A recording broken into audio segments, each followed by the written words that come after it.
We're covering breaking news this morning here on Sunrise after a fatal crash on I-5. Thomas Schultz will bring us the latest in a live report.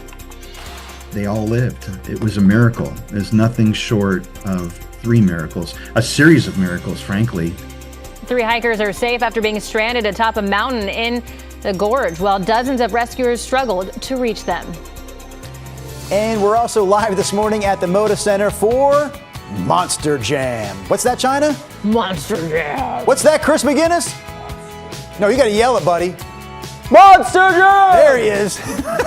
Monster Jam, yeah, it takes over the dirt there at the Moda Center. A live preview coming up as we kick off the 6 o'clock hour of Sunrise on a Friday.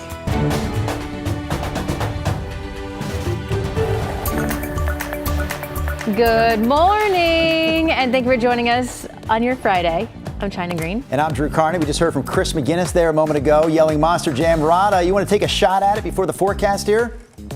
Monster Jam! Oh, that was the best one in the morning, for sure. Of course. I will say the view we had with no scale, just the ISO shot on that truck, yeah, it looked like a toy truck to me because there was no scale to show me that it was large. It would probably look even smaller if you were standing next to it, Rod. I'm sure. I'm sure.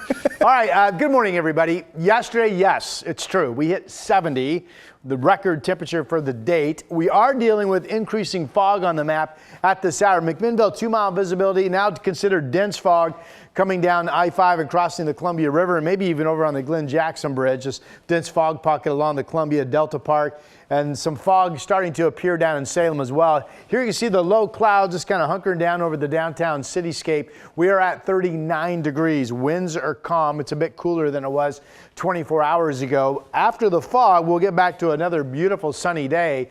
Mid-50s at noon, and temperatures could again today at least approach 70 for a high. Here's Chris.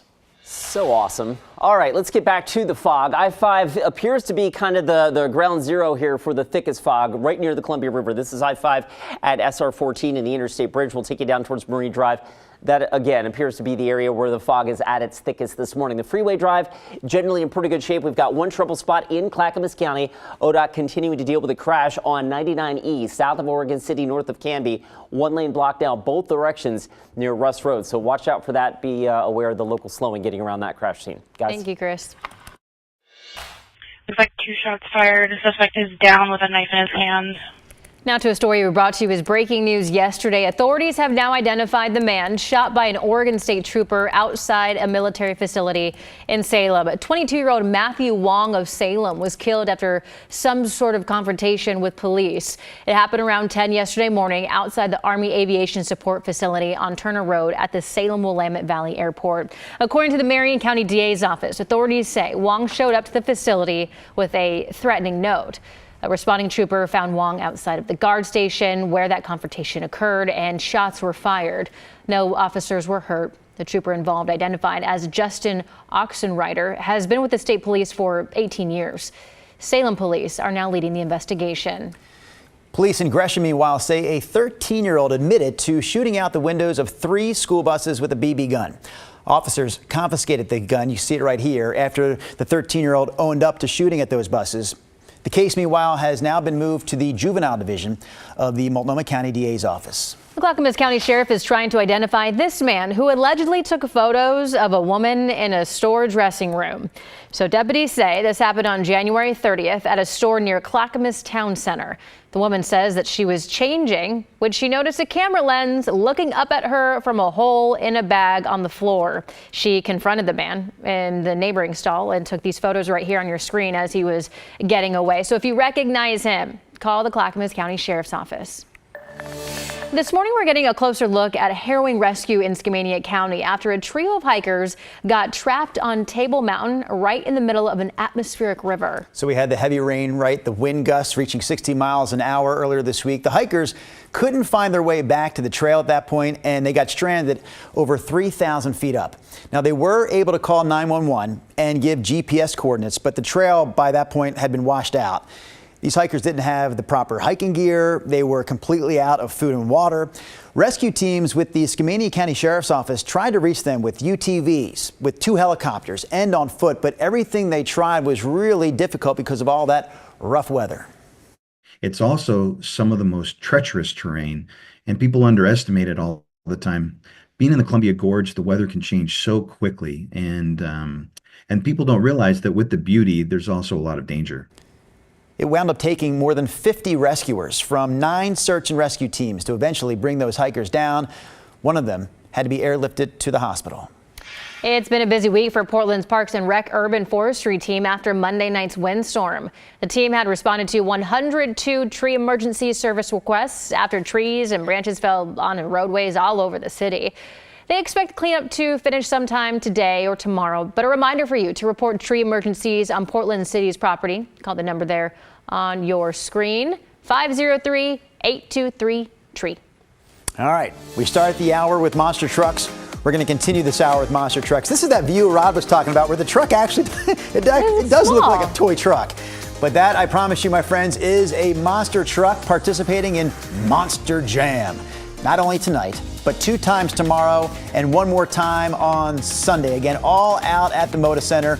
We're going to throw those show times up here on the screen for you. Tonight at 6, tomorrow at noon and 6, Sunday at noon. MonsterJam.com for more information and to buy your tickets. I want to go. You do want to go? I do. It looks like a sandbox kind. Oh, here's a person to give us some scale. There you go. Oh, the person went away. I want scale. They would have these every year at Sam Boyd Stadium in Vegas. Yeah. And my family was not in a position to buy tickets to go to something like that. And I just felt like the kid that was always missing out. And I want to go now. Live out that dream. Rod? Well, we wish She's you well. asking you. Uncle Rod. Can you buy me a ticket? Uncle Rodney. Good grief. All right, here come the temperatures from yesterday. Portland, it's true. 70 degrees yesterday, broke the record, which was 67. Also, now the new mark, February 27th, for the earliest in the calendar year that PDX has ever hit 70. Today's record was that old benchmark, and the record today is 71, and that is at least a possibility. Vancouver 69, that was a record. Salem, no record, but 67, plenty warm. McMinnville in the mid-60s, and Hillsborough 66 degrees yesterday was your high temperature. All right, this will be another day after morning fog that is increasing around the area right now. That fog will go away, and we'll get back to all dry and all sunny. Cloudiness from the system offshore. The meat of this rain is going to track down into southern Oregon and northern California, but we will get some rain, it looks like, coming in Saturday overnight and Sunday here in the Willamette Valley. This is a beautiful shot. Take a second and look at this. From the top of the Wells Fargo building, looking down, you can see the fog laying down over the city, the blue skies that await us on the horizon. So that's obviously fairly shallow fog. 39 is the number out at the airport. Winds are light. Here are the other temps. Downtown is at 40. One of the cooler spots, Battleground and Sherwood each at 34 this morning. Salem, good morning to you. 37 is your temperature. And after the fog, everybody gets the sun. And, well, Burns in the mid-40s. But look at John Day, 60. Madras nearing 70. 60 in Tillamook, and well up into the 60s up and down I-5 again. Here's our 7-day forecast. We're saying upper 60s. Wouldn't be surprised if we hit 70. Tomorrow, some cloudiness, 64, but we stay dry. Could be some light rain at the beach tomorrow. And then overnight into Sunday, showers start to show up in the forecast with a temperature Sunday in the mid-50s. That is your forecast.